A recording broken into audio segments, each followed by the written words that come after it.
മൃതദേഹങ്ങൾ ഉടൻ തന്നെ ഈ ഭൂമിയിലേക്ക് എത്തിച്ചേരും, പുത്തുമലയിലേക്ക് എത്തിച്ചേരുമെന്നാണ് അറിയാൻ കഴിയുന്നത്. നേരത്തെ സ്ഥലം MLA കൂടിയായ ടി സിദ്ദിഖ് മൃതദേഹങ്ങൾ അവിടെ മേപ്പാടിയിൽ നിന്നും പുറപ്പെട്ടതായി, ആംബുലൻസുകൾ പുറപ്പെട്ടതായി നേരത്തെ ഇവിടെ അറിയിച്ചിരുന്നു. ഇവിടെ സംസ്കാര ചടങ്ങുകൾക്ക് ഉള്ള തയ്യാറെടുപ്പുകൾ ഏതാണ്ട് നേരത്തെ അമീൻ പറഞ്ഞതുപോലെ 6 പേരാണ് ഈ സംസ്കാര ചടങ്ങുകൾ നടത്തുക.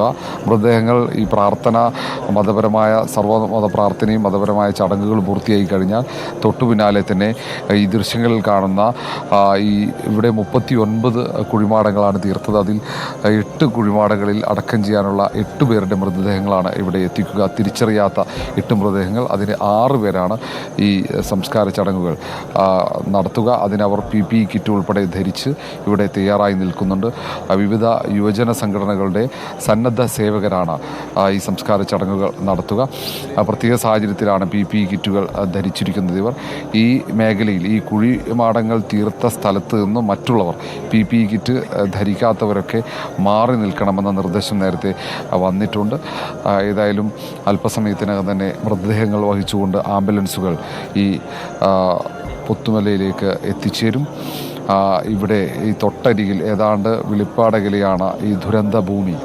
ആ ദുരന്തഭൂമിയിൽ ഇപ്പോഴും മണ്ണിനടിയിൽ ഒട്ടേറെ പേർ കിടക്കുന്നുണ്ടെന്ന് നാട്ടുകാർ പറയുന്നു. തിരച്ചിൽ ഒരു ഭാഗത്ത് പുരോഗമിക്കുന്നുണ്ട്. നാളെയും എല്ലാ സന്നാഹങ്ങളുമായി തിരച്ചിലുണ്ട്. ഇവിടെ കണ്ടെത്തിക്കഴിഞ്ഞ തിരിച്ചറിയാത്ത മൃതദേഹങ്ങളിൽ 39 മൃതദേഹങ്ങൾ ഇന്ന് അടക്കം ചെയ്യാനായിരുന്നു നേരത്തെ ജില്ലാ ഭരണകൂടം ആലോചിച്ചത്. പക്ഷേ DNA പരിശോധന ഉൾപ്പെടെ നടക്കാൻ അത് പൂർത്തിയാക്കേണ്ടതുണ്ട്. അതുമായി ബന്ധപ്പെട്ട നടപടിക്രമങ്ങൾ പൂർത്തിയാക്കേണ്ടതുണ്ട്. ആ ഒറ്റ കാരണത്താലാണ് ഇപ്പോൾ 8 മൃതദേഹങ്ങൾ മാത്രം സംസ്കരിക്കുന്നത്. മറ്റു മൃതദേഹങ്ങൾ നേരത്തെ അല്ലമീൻ പറഞ്ഞതുപോലെ അടുത്ത ദിവസങ്ങളിൽ ഇതേ ഭൂമിയിൽ തന്നെ മൃതദേഹങ്ങൾ അടക്കം ചെയ്യും. ഇവിടെ വിവിധ ജനപ്രതിനിധികൾ, വിവിധ രാഷ്ട്രീയ സാംസ്കാരിക മേഖലയിലുള്ളവരുണ്ട്. ഒപ്പം പല നാടുകളിൽ നിന്നായി ഈ ദുരന്ത ഭൂമിയിലേക്ക് രക്ഷാപ്രവർത്തനത്തിന് എത്തിച്ചേർന്ന സന്നദ്ധ സേവകരുണ്ട്. ഒപ്പം ഈ സംസ്കാര ചടങ്ങിൽ മതപരമായ കർമ്മങ്ങൾ നിർവഹിക്കാൻ വിവിധ മതങ്ങളുടെ പുരോഹിതന്മാരും ഇവിടെ നേരത്തെ എത്തിച്ചേർന്നിട്ടുണ്ട്. 4 മണിക്കായിരുന്നു സംസ്കാര ചടങ്ങ് നേരത്തെ ആസൂത്രണം ചെയ്തത്. പക്ഷേ നടപടിക്രമങ്ങൾ പൂർത്തിയാകാൻ വൈകിയതുകൊണ്ടാണ് ഈ സമയം ഇങ്ങനെ നീണ്ടുപോകുന്നത്.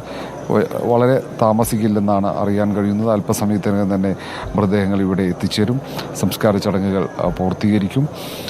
വലിയ ഒരു ദുരന്തം, ഒരുപക്ഷെ കേരളം ഇതുവരെ അഭിമുഖീകരിക്കാത്ത ദുരന്തം വയനാടിൻ്റെ മണ്ണിൽ ഉണ്ടായപ്പോൾ ഇവിടേക്ക് ചുരം കയറി വയനാട്ടുകാരുടെ കണ്ണീരൊപ്പാനെത്തിയ അവരാണ് ഈ ദൃശ്യങ്ങളിൽ കാണുന്ന ഈ കുഴിമാടത്തിനരികെ നിൽക്കുന്ന വിവിധ യുവജന സംഘടനകളെ പ്രതിനിധീകരിച്ചുള്ള സന്നദ്ധ സേവകർ. ഇവർ കഴിഞ്ഞ കുറേ ദിവസങ്ങളായി ഇവിടെയുണ്ട്. ഈ മേഖലയിലാകെ തെരച്ചിലിന് ഒപ്പമുണ്ട്. ഈ സൈനികർക്കൊപ്പവും ഫയർ ആൻഡ് റെസ്ക്യൂ വിഭാഗത്തിനൊപ്പവും ഇവരും രക്ഷാപ്രവർത്തനത്തിനും പിന്നീട് തെരച്ചിലിനും ചേർന്നവരാണ്.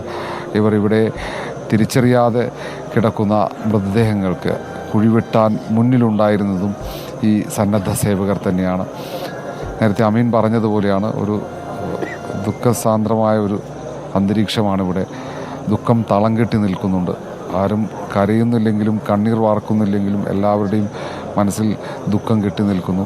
കാരണം ഇതുവരെ അഭിമുഖീകരിക്കാത്ത, കാരണം പല പ്രായത്തിലുള്ളവർ ഈ മരണത്തിന് കീഴടങ്ങിയിട്ടുണ്ട്. കാരണം ആദ്യഘട്ടത്തെ ഉരുൾപൊട്ടലിൽ രക്ഷപ്പെടാൻ പറ്റുമെന്ന് പ്രതീക്ഷിച്ചവർ പോലും പിന്നീട് 2ാം ഘട്ടത്തെ ഉരുൾപൊട്ടലിൽ അവർ ഒഴുക്കിൽപ്പെട്ട് അങ്ങ് അകന്നുപോയി. കുറേ പേർ മണ്ണിനടിയിലാവുന്ന ഒരു സാഹചര്യവുമുണ്ടായി. ഏതായാലും ഇനിയും മണ്ണിനടിയിൽ നിരവധി പേരുണ്ടെന്ന സംശയമുണ്ട്. അതുകൊണ്ട് തന്നെയാണ് ഈ കാണാതായവരെ തേടിയുള്ള തെരച്ചിൽ ഇപ്പോഴും പുരോഗമിക്കുന്നത്. നാളെയും ആ തെരച്ചിൽ തുടരും. ഇതിലേറ്റവും സങ്കടകരമായ കാര്യം ഈ കാണാതായവരുടെ ബന്ധുക്കളുടെ മാനസികാവസ്ഥയാണ്.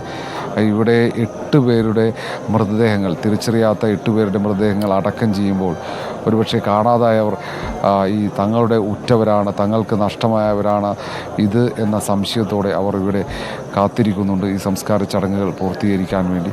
പല നാടുകളിൽ നിന്നെത്തിയ മനുഷ്യസ്നേഹികളുണ്ട്, രാഷ്ട്രീയ നേതാക്കളും ജനപ്രതിനിധികളുണ്ട്, മന്ത്രിമാരടക്കം ഇവിടെ ഈ സംസ്കാര ചടങ്ങിന് നേതൃത്വം നൽകാൻ, അതിന് സാക്ഷ്യം വഹിക്കാൻ ഇവിടെ എത്തിച്ചേർന്നിട്ടുണ്ട്. മലയാളികളാകമാനം ഇവിടെ എത്താത്ത, ഇവിടെ സാന്നിധ്യമില്ലാത്ത മലയാളികളാകമാനം അവരുടെ മനസ്സ് ഈ പുത്തുമലയിലെ ഈ ചെരിഞ്ഞ ഈ പ്രദേശത്താണ് ഈ ചായത്തോട്ടത്തിന് നടുവിൽ ഹാരിസൺ മലയാളം പഞ്ചായത്തിന് കൈമാറിയ ഈ ഭൂമിയിൽ ഇവിടെ തയ്യാറാക്കിയ ഈ കുഴിമാടത്തിനരികിലാണ് മലയാളികളുടെ മനസ്സാകെ എന്നറിയാം. ഈ ദുഃഖസാന്ദ്രമായ ദിവസങ്ങളാണ് പിന്നിട്ടുകൊണ്ടിരിക്കുന്നത്. ഒരുപക്ഷെ കേരളം ഇതുവരെ അഭിമുഖീകരിക്കാത്ത ഒരു ദുരന്തം, രാജ്യത്തെ ഏറ്റവും വലിയ ദുരന്തങ്ങളിലൊന്നായി മാറുന്ന ദുരന്തത്തിന് വയനാട് സാക്ഷ്യം വഹിച്ചു. അപ്പോൾ തന്നെ ചുരം കയറി നാടിൻ്റെ നാനാഭാഗത്തു നിന്നും ആളുകൾ ഈ രക്ഷാപ്രവർത്തനത്തിന് വയനാടിൻ്റെ ഒപ്പം ചേരാൻ, വയനാടിൻ്റെ കണ്ണീരൊപ്പാൻ എത്തിയെന്നതാണ് ഏറ്റവും പ്രധാനപ്പെട്ട കാര്യം. ഉറ്റവരെ നഷ്ടപ്പെട്ടവരാകെ വേദനിച്ച് ക്യാമ്പുകളിൽ കഴിയുന്നുണ്ട്. കാണാതായ അവരുണ്ട്, കുടുംബത്തിൽ കാണാതായവർ ഈ തിരിച്ചറിയാൻ കഴിയാത്തവരുടെ കൂട്ടത്തിലുണ്ടോ എന്ന വേവലാതിയിൽ അവരും ഈ സംസ്കാര ചടങ്ങിൻ്റെ ഭാഗമാകും.